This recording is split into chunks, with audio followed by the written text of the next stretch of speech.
Bonjour, nous sommes au 27e jour de la guerre depuis le 7 octobre 2017. Le bilan est toujours lourd. 17 soldats sont tombés sur le champ de bataille depuis les incursions de Tsahal dans la bande de Gaza. Pour savoir comment continuer dans cette bataille, dans les incursions, comment aussi, parce que parallèlement, évidemment, le but de la guerre, c'est de sauver 240 otages qui se trouvent, on ne sait pas où, mais on trouvera parce que, évidemment, les services de renseignement israéliens, avec le Shin Bet, peuvent avoir des informations très précises. Et pour en parler, Jacques Neria, vous êtes un expert stratégique et militaire. Alors, quel est le point de la situation actuelle? Oui, alors bonjour Freddy, là, pour te dire donc l'avancée terrestre de Tsahal a surpris, je dirais, le Hamas.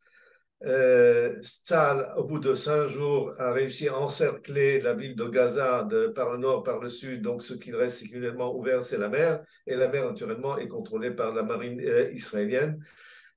Comme tu l'as si bien dit, le bilan est lourd, mais simplement on avance sûrement. Les défenses du Hamas, les premières lignes ont été percées, détruites, et le Hamas a subi de très grandes pertes dans ces terroristes.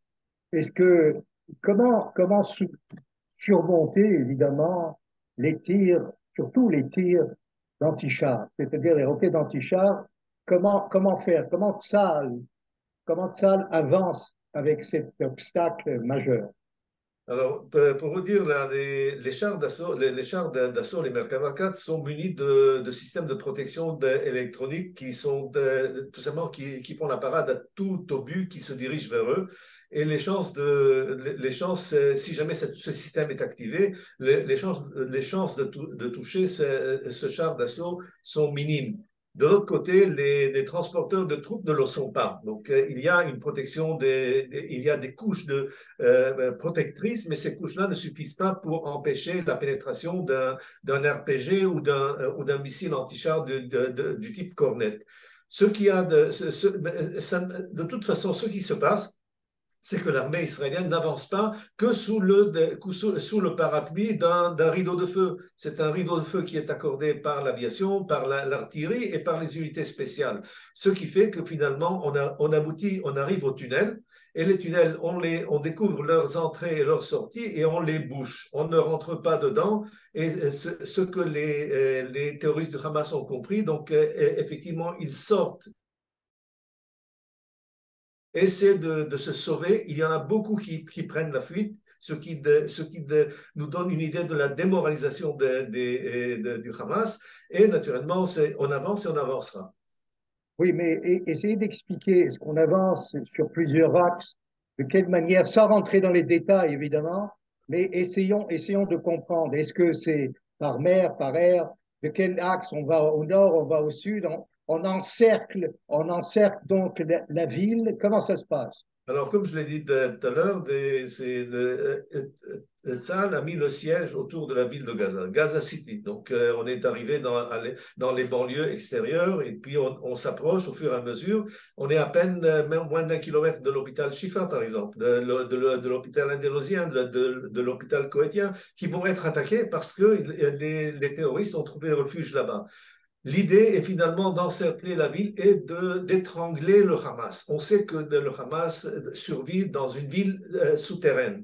Et cette ville souterraine tout simplement subira un bombardement inégalé dans le passé, assez pour faire trembler toute la terre là-bas et les forcer à sortir. Et finalement, la victoire se marquera par planter le drapeau israélien au centre de la ville de Gaza. Il y a évidemment des informations comme quoi certains pays, dont la France et d'autres pays, souhaitent l'évacuation de tous les blessés, de tous ceux hospitalisés dans Gaza pour pouvoir effectivement effectuer ces bombardements ou cet assaut vers l'hôpital.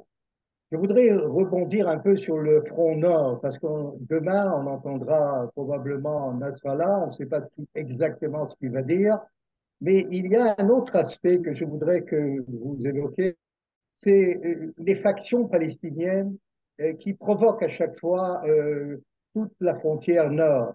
Par exemple, les factions de Jama Islamia. Est-ce que vous pouvez, ils sont affiliés, comme vous le savez évidemment, aux frères musulmans. Donc il y a une connexion à la fois sunnite et chiite au Liban qui essaye donc de provoquer à chaque fois et de mettre Israël au pied du mur où effectivement Israël pourrait relancer donc ou lancer des opérations soit ponctuelles, soit peut-être ça va l'escalade qui nous amènera à une guerre totale. Écoutez, le Jamaat islamien, il ne faut pas se tromper, c'est une organisation, c'est une faction, je dirais, de rien du tout. C'est tout simplement symbolique. Tout ce qui se passe au Liban, c'est tout simplement sous l'égide et la conduite du Hezbollah. Donc, pour l'instant, la confrontation avec le Hezbollah est une confrontation limitée qui se limite à une profondeur de 5 kilomètres plus ou moins de chaque côté de la frontière. Ça ne veut pas dire que le Hezbollah va se suffire de ça. On voit qu'il a commencé à employer des armes qu'il n'a pas employées dans le passé, comme des missiles solaires, comme des drones d'attaque, comme des infiltrations pour essayer de vérifier les défenses israéliennes. Et il se heurte à un mur qu'il n'arrive pas à surmonter.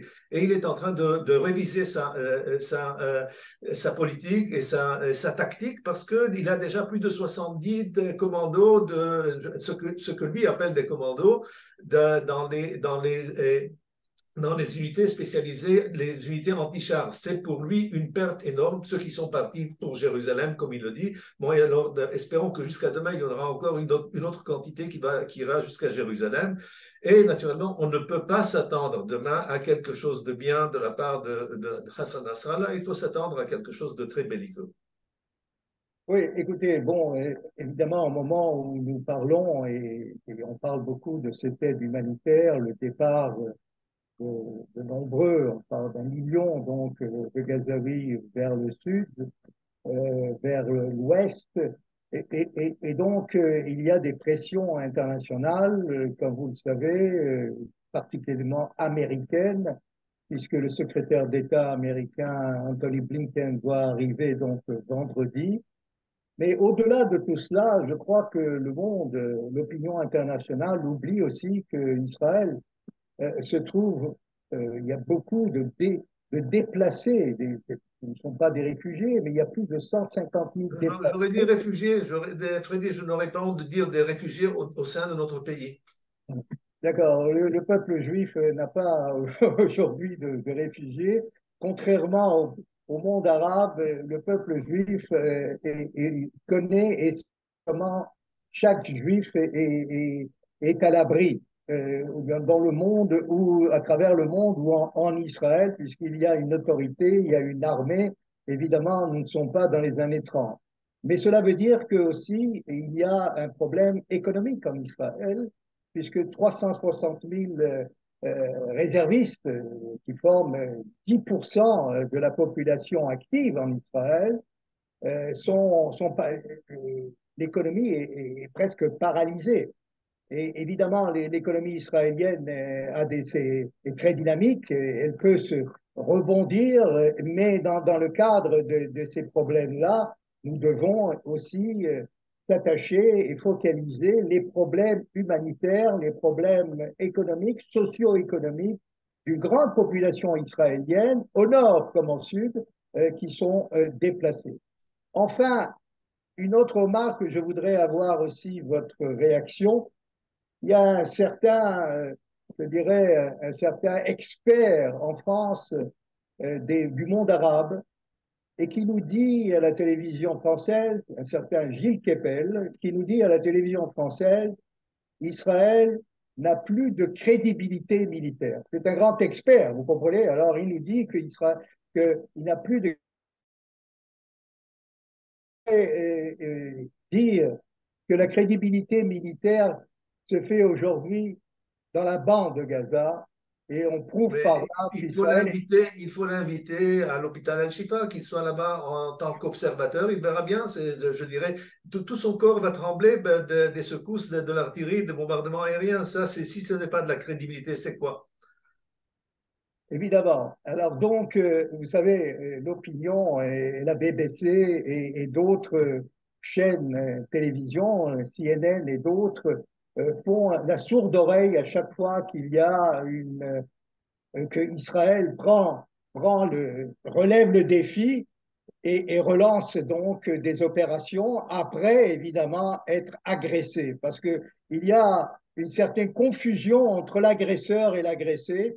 Et je crois que l'opinion internationale doit avoir quand même une conscience, une honnêteté intellectuelle pour pouvoir suivre ce débat et pour pouvoir suivre ce conflit. Ils se sont trompés pendant des années concernant ce conflit et aujourd'hui, je crois que le vrai visage des islamistes est dévoilé au plein jour.